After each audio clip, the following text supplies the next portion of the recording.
Salam sejahtera bagi kita semua dimanapun kita berada.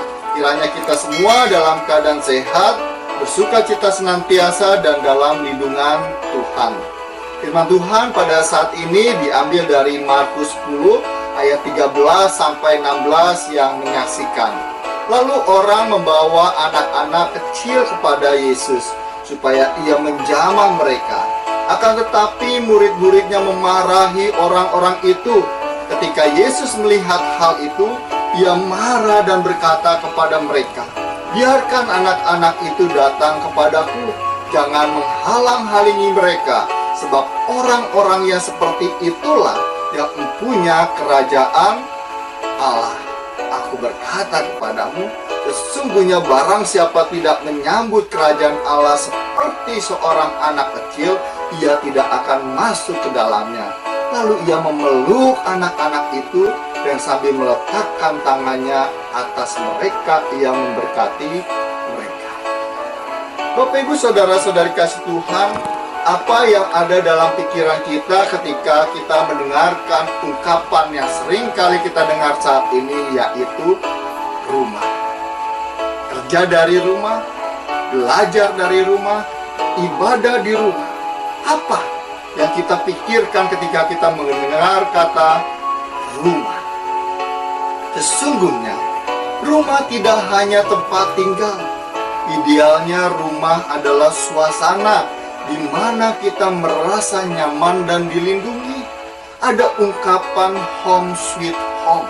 Ungkapan ini mau mengingatkan kita supaya kita menjadikan suasana kehidupan rumah seperti berada di istana yang nyaman dan menyenangkan.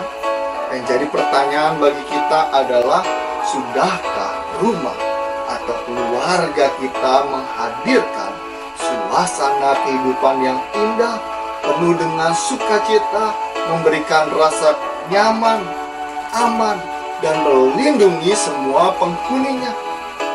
Keluarga memiliki fungsi merawat, memelihara, melindungi anak dalam perkembangan fisik, psikis, sosial, moral, bahkan spiritual. Namun demikian, pada sebagian orang masih ada yang memandang bahwa anak-anaklah hanya sumber keributan, pengganggu, tukang bikin onar. Bukan hanya dalam kegiatan sehari-hari, bahkan juga ketika kita beribadah di dalam gedung gereja maupun secara online. Mereka bikin ribut. Bahkan ada orang tua yang memarahi anak-anaknya ketika mereka bermain. Memarahi karena mereka ketika bertanya tidak dianggap oleh orang tua. Anak-anak tidak dianggap, mereka tidak mempunyai hak bicara, mereka tidak mempunyai hak bertanya. Pokoknya anak harus diam, tenang, manut dengan orang tua. Ketika anak menghampiri orang tuanya, ketika mereka berharap akan mendapatkan sambutan yang hangat, rasa nyaman, tentram, sukacita, dan perlindungan, orang tua sering kali menganggap itu sebagai sebuah gangguan, sehingga anak harus menjauh. Alasannya, kita sibuk bekerja. Ketika anak mengharapkan pertolongan dari orang tua, yang didapat justru omelan, marahan. Sudah anak kesakitan karena bermain, lari, lalu jatuh, dan lututnya tergores. Bukannya dilindungi, tapi orang tua malah marah kepada anaknya. Para murid Yesus pun marah ketika melihat ada anak-anak dibawa dekat Tuhan Yesus. Mereka marah kepada orang tua dan menyuruh anak-anak ini supaya dibawa pergi menjauh. Para murid tidak mau kehadiran anak-anak itu mengganggu sang guru mereka.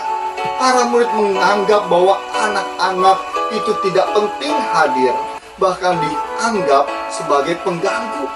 Sesungguhnya anak-anak ini ingin mendapatkan, ingin merasakan berkat dari Tuhan Yesus, tapi mereka malah diusir. Dan Tuhan Yesus lakukan adalah balik memarahi murid-muridnya. Dia tidak mau ada yang menghalangi setiap orang yang datang kepadanya, termasuk anak-anak. Tuhan Yesus ingin memperbaiki pandangan yang keliru dalam diri para murid. Karena itu Tuhan Yesus menyambut anak-anak dengan penuh kasih. Tuhan Yesus memeluk mereka, Tuhan Yesus memberkati mereka. Pelukan Tuhan Yesus sebagai bentuk penerimaan. Dia tidak menganggap anak-anak sebagai gangguan. Tuhan Yesus tidak menganggap kehadiran anak-anak sebagai sebuah keributan belaka. Namun Tuhan Yesus menghargai kehadiran anak-anak. Pelukan Tuhan Yesus, penerimaan Tuhan Yesus sebagai wujud sikap yang sungguh-sungguh melindungi anak-anak. Simbol dari kasih Bapa yang mengasihi anak-anaknya. Meneladani tindakan yang Tuhan Yesus lakukan, maka sudah seharusnya lah kita sebagai orang dewasa menyambut, menerima kehadiran anak-anak dengan penuh cinta kasih. Para orang dewasa memiliki tanggung jawab untuk menolong anak-anak supaya anak-anak dapat merasakan kehadiran Tuhan dalam hidupnya. Setiap orang tua dapat menjalankan fungsinya dalam membimbing, menuntun anak-anaknya supaya mereka dapat merasakan berkat dan damai sejahtera Allah. Setiap orang tua harus melindungi, memberikan rasa aman kepada anak-anaknya. Dengan demikian, yakinlah dan percayalah, kita sebagai keluarga yang berada di rumah akan merasakan istana yang indah, yang nyaman dan aman bagi setiap penghuni yang ada di dalamnya. Kiranya Tuhan melindungi dan memberkati kita semua. Amin.